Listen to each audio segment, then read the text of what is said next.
Hi, guys, and welcome to the first ever podcast of Cases. So, now we're going to talk about media literacy. So, for centuries, literacy has referred to the ability to read and write. Today, we get most of our information through an interwoven system of media technologies. So, the ability to read many types of media has become an essential skill in the 21st century. Media literacy is the ability to access, analyze, evaluate, and create media. Media literate youth and adults are better able to understand the complex messages we receive from television, radio, internet, magazines, and books, and all other forms of media. Media literacy skills are included in the educational standards of every country in language, arts, social studies, health, science, and all other subjects. Many educators have discovered that media literacy is an effective and engaging way to apply critical thinking skills to a wide range of issues. So, yeah, most of us know what media literacy is. And most of us know that just because you read something on the internet doesn't mean it's true. And lately, everyone is talking about fake news, hoaxes, propaganda, and flat out lies that are intentionally meant to look like real news. Confusingly, President Donald Trump and even our President Rodrigo Duterte has been attempting to redefine the term to mean anything that is reported by the mainstream media with which the both of them disagrees. Even satire, a worthwhile and thought-provoking writing genre, is often incorrectly lumped together with fake news or taken at face value and mistaken for news. But what about the news stories that aren't so obviously lies or satire? The ones that seem legitimate, but you're not entirely sure. How do you sift through all the noise and figure out if an article, story, video, or even a blog post and another piece of content is presenting factual information backed by evidence from a trustworthy source? It turns out there is not one surefire test. But with a few simple questions, you can screen your newsfeed to make an informed decision about whether you've stumbled upon a web of falsehoods that would make your creative writing teacher proud. An agenda driven piece that isn't actually backed up by any real evidence, or a work of investigative journalism that is reported in an open, transparent, and trust seeking way. And now I'm going to present to you a guide to becoming skilled in the ways of media literacy, a responsibility that will shape our collective ability to think critically, combat the spread of falsehoods, and engage as thinking citizens of the world. So, number one, ask yourself, how did you get the article? Was the article or video forwarded to you? Did a friend or relative share it on social media? You should try to chase how information moves. A social share doesn't qualify an article as inherently true or false.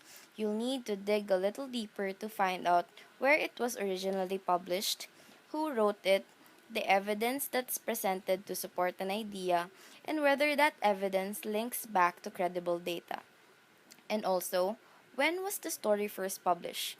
Is it old news or even old illegitimate news being passed off as new information? Freedom of speech allows for the proliferation of all kinds of content online, but it doesn't mean all sources are authoritative. Check the URL too. Is the domain trying to mimic a reputable site like GMA News? If you see .co, it's probably not a solid source. Does the layout of the site seem dated or somewhat cobbled together? It's a clue, though not a dead giveaway, that what you're reading is not credible. Question number two.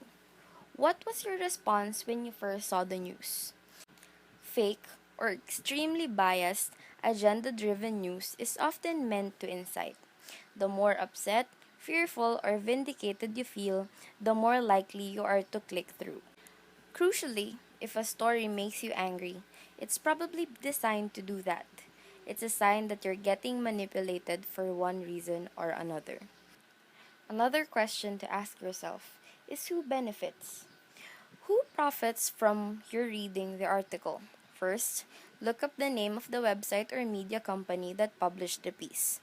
If you're not familiar with the mission of the company or the organization, can you find this information fairly easy? Does it seem like the organization or company supports a very specific and narrow agenda? Notice too where you are on a website. It's easy to find yourself on a legitimate news site but not realize that you're consuming sponsored content. Sponsored content isn't automatically fake news, of course, but it is advertising in a form of content that's being bought and paid for. Reputable media companies will make it obvious that you're reading this kind of content, also known as advertorial content, by labeling it as such. Another question is, have you checked your bias? Fake news cannot simply be news with which you don't agree. It's easy to recognize falsehoods when the writing opposes to your point of view, but it's much trickier to call out lies when the writing supports your own preconceived opinion. And the last question is, have you checked with others? Cross referencing is crucial. How are the other publications reporting on this news? If, is there a general consensus among respected outlets? It's crucial to consider who is being interviewed and used as a source. Is he or she someone whose expertise is relevant to the story? Are a variety of viewpoints being considered?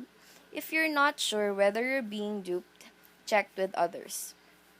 So now, I am encouraging you to step out of your comfort zone and to make the effort, on occasion, to purposefully seek out information that we aren't likely to agree with and that potentially threatens our worldview. So the next time you encounter something that isn't obviously true in the news or in Facebook or social media, please don't reshare it. Nearly a quarter of people say they have shared fake news online, sometimes unknowingly. Stop the virality of unverifiable news in its tracks by keeping yourself in check. So that's all the time we have for today, guys. Thank you so much for listening. And this has been Kristen May Tugano, and this is Cases.